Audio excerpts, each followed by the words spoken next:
एरंडोली जिल्हा परिषद गटातील महाविकास आघाडीच्या उमेदवारांचा प्रचाराचा शुभारंभ आज जान्हवी देवी मंदिर येथे विधिवत नारळ फोडून करण्यात आला। या कार्यक्रमात हजारो कार्यकर्त्यांची उपस्थिती लाभली असून धनगरी ढोलाच्या निनादात भव्य शक्ती प्रदर्शन करत प्रचाराची सुरुवात करण्यात आली। यावेळी बोलताना माजी पाटबंधारे मंत्री अजितराव घोरपडे सरकार यांनी सत्ताधाऱ्यांवर जोरदार टीका केली। त्यांनी सांगितले की आतापर्यंतचा विकास हा जनतेसाठी नसून काहींच्या टक्केवारीसाठी झाला आहे। मतदान थांबवण्याच्या भाषा करणाऱ्यांनी हे लक्षात ठेवावे की जनता योग्य वेळी न्याय देईल। तुम्ही फक्त सही करू शकता, पण पेन काढून घेण्याची ताकदही जनतेकडे आहे। तसेच तुमच्या खात्यात पैसे देणारा मालक सुद्धा आमच्याच पक्षाचा आहे, असे सूचक वक्तव्य त्यांनी केले। एरंडोली जिल्हा परिषद गटासाठी स्नेहल उमेश मोरे, एरंडोली पंचायत समिती गणासाठी सुप्रिया सचिन तवटे, तर सलगरे पंचायत समिती गणासाठी सुजाता विजय पाटील हे उमेदवार घड्याळ या निवडणूक चिन्हावर निवडणूक लढवत आहेत। या प्रचार शुभारंभ प्रसंगी परिसरातील अनेक नेते व कार्यकर्ते गटतट विसरून मोठ्या संख्येने उपस्थित होते। कार्यक्रमास आमदार इद्रिस नायकवडी, माजी पाटबंधारे मंत्री अजितराव घोरपडे सरकार, हर्षवर्धन पाटील, तानाजी सातपुते, महावीर कागवाडे, बाबगोंडा पाटील, अण्णासाहेब कोरे, सुभाष खोत, विजय पाटील, सुरेश कोळेकर, महेश मोरे आदी मान्यवर उपस्थित होते। जिल्हा परिषद आणि पंचायत समितीच्या निवडणुकीचा प्रचाराच्या शुभारंभ प्रसंगी आज एरंडोली पंचकृषी आणि पूर्व भागाचे आराध्य दैवत जान्हवी देवीच्या चरणी आज श्रीफळ वाढवून या प्रचाराचा शुभारंभ करण्यात आला। आणि या शुभारंभाच्या प्रसंगी आपले सर्वांचे या भागाचे भाग्यविधाते आणि सर्वांचे नेते अजितरावजी घोरपडे सरकार यांच्या नेतृत्वाखाली आपल्या सांगली जिल्ह्याचे खासदार, तरुण तडफदार खासदार विशालदादा पाटील, तसेच या राज्याचे नेते विश्वजित कदम साहेब, त्याचबरोबर आपल्या राज्याचे दुसरे नेते जयंत पाटील साहेब, तसेच मनोज बाबा इद्रिसभाई नायकोडी आमदार साहेब, त्याचबरोबर आपल्या सर्व विभागातील नेते मंडळी यांच्या मार्गदर्शनाखाली आज या प्रचाराचा शुभारंभ करण्यात आला। आणि या शुभारंभ करत असताना या पूर्व भागातील या 10 गावातील जो जनतेनं आज जो प्रतिसाद दाखवला, खरं तर हा प्रतिसाद मला वाटतंय विशालदादांनी ज्या वेळेला अपक्ष निवडणूक लढवली आणि तो जनतेचा उद्रेक होता, तोच हा उद्रेक आम्हाला आज दिसून आला। हा दिसून येण्यामागचं कारण एवढंच होतं की निष्ठावंताला न्याय मिळाला पाहिजे होता, ही सर्व लोकांची अपेक्षा होती, इच्छा होती। आणि ही अपेक्षा आणि इच्छा ही आमच्या मनात होती, तीच लोकांच्या मनात होती, ही आज आम्हाला कळून चुकलं। कारण लोकांना जे पाहिजे ते पक्षानं किंवा नेत्यानं करायला हवं, आपल्याला जे पाहिजे ते करायला पाहिजे। कारण आपण लोकांच्यासाठी काम करत असतोय, तर लोकांना जे हवं तेच करायचं असतं। आणि या जनसमुदायानं आज दाखवून दिलं की एवढा मोठ्या प्रमाणामध्ये आज जनसमुदाय इथं उपस्थित आहे।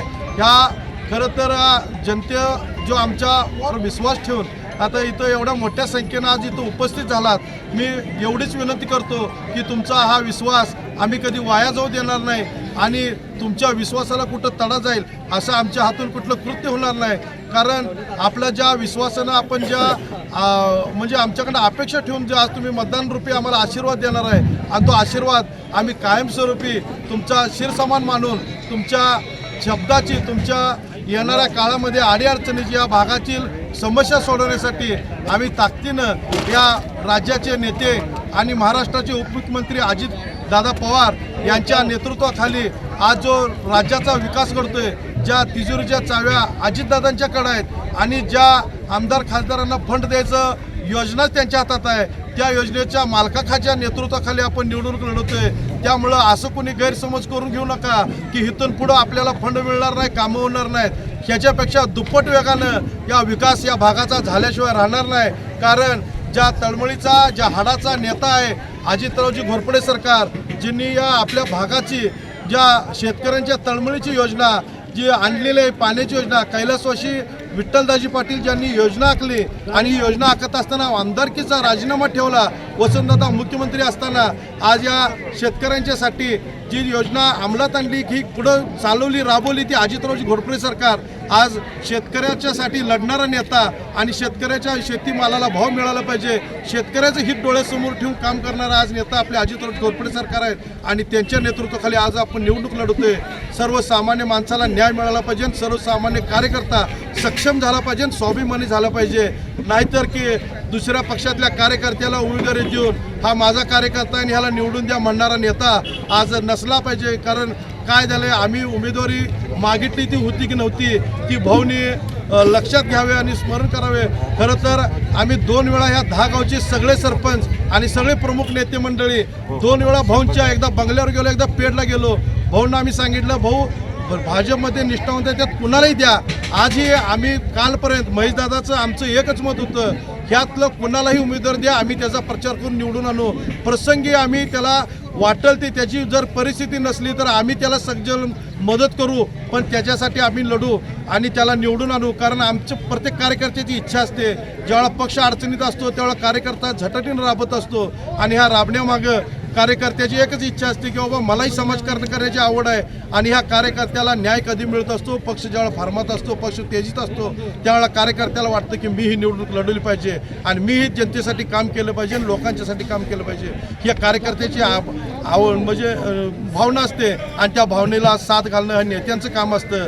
आणि या घालण्यामध्ये भाऊ तुम्ही खरंच आमचं काय चुकलंय की तुम्ही एकदा सांगा आम्हाला. आम्ही एवढ्या तळमळीनं तुमच्यासाठी 20 वर्ष काम केलं, आमची एक चूक दाखवा बाबा, तुम्ही माझ्या विरोधात काम केलंय, माझं काम ऐकलं नाही. आम्ही तुमच्यासाठी आत्ता शेवटच्या घटकेपर्यंत मी असेल, महेशदादा असेल, आमची प्रमुख मंडळी सगळ्या गावातली, आम्ही एकसुद्धा तुमच्या विरोधी काम केलं नाही, तुमच्यावर जीवापाड प्रेम केलं, पण तुम्ही पळ काढला, हे काढला म्हणणं हे चुकीचं वाटलं. भाऊ आम्हाला तुमच्याचबद्दल आदर होता, आदर आहे, पण आपण जे बोलला की माझ्याकडे उमेदवारीच मागितलं नाही, आम्ही तुमच्याकडे 2 वेळा आलो, सगळी साक्षीदार आहेत. जान्हवी देवी सर्व पाहत आहे आणि येणाऱ्या काळामध्ये जान्हवी देवी काय निर्णय घ्यायचा आहे हे लोकांनी आता ठरवलेलं आहे. फक्त येणाऱ्या काळात लोकांना एवढाच विश्वास देतो की तुमचं इथनं पुढं काम तटणार नाही, तटले नाहीत, तटणार नाहीत. आम्ही तुमच्या पाठीमागे एक तुमचा भाऊ, तुमचा सखा आणि तुमचा मुलगा म्हणून आम्ही तुमच्या पाठीमागे जनतेच्या सोबत, जनतेच्या अहोरात्र कष्टात आम्ही सोबत राहू. आणि हे करत असताना आमच्या हातनं एकही चूक होणार नाही, एखाद्या कार्यकर्त्याचा अवमान होणार नाही किंवा एखाद्या कार्यकर्त्याला म्हणजे चुकीची वागणूक मिळणार नाही. कारण आम्ही सामान्य कार्यकर्ते, सामान्य कार्यकर्त्यातून आम्ही निवडणूक लढवतोय. आणि एखाद्या वेळेस जनतेला माझी एकच विनंती आहे की येणाऱ्या काळात एखाद्याला जास्त सत्ता दिली की त्या सत्तेचा विपर्यास अहंकारामध्ये होतो आणि हा अहंकार आपण कुठेतरी थांबवलं पाहिजे. तुम्हाला माझी हात जोडून विनंती आहे जनतेला की आपण आम्हाला एकदा काम करायची संधी द्या. त्या संधीचं नक्कीच आम्ही महेशदादा असेल, आम्ही असेल, आमचे सुरेश बाप्पा असेल, सगळ्याच नेते मंडळीच्या मार्गदर्शनाखाली आम्ही काम करू आणि जनतेचा विश्वास सार्थ ठरवू. शेवटचा माणूस केंद्रबिंदू मानून आम्ही काम करू आणि यासाठी आपल्या आशीर्वादाची आम्हाला गरज आहे. येणाऱ्या काळात आपण 5 तारखेला आम्हाला सर्व कार्यकर्त्याला, माता भगिनी बंधूंना सांगायचं आहे की 8 दिवसाचा वेळ आहे. या 8 दिवसासाठी आम्हाला 8 दिवस वेळ द्या. येणाऱ्या काळात 5 वर्ष आम्ही अहोरात्र तुमच्यासाठी पाठीमागं पण करतो आणि आत्ताही करतो आणि पुढेही करतो. निकाल काही असो पण आम्ही जनतेसोबत आहे, जनता आमच्यासोबत आहे. जनतेचे नाळ जोडून आम्ही काम करणारे कार्यकर्ते आहे आणि आपण सर्वांनी या पायथ्याला 5 तारखेला आशीर्वाद देऊन आम्हाला 3 उमेदवाराला या घड्याळ्या चिन्हासमोरील बटन दाबून आपण काम करण्याची संधी द्यावी. शाहू फुले आंबेडकर, सावित्रीबाई फुले, अहिल्यादेवी होळकर यांच्या पुढे नतमस्तक होऊन मी स्नेहल उमेश मोरे माझ्या समोर बसलेल्या सर्व मतदार बंधू आणि भगिनींना वंदन करते.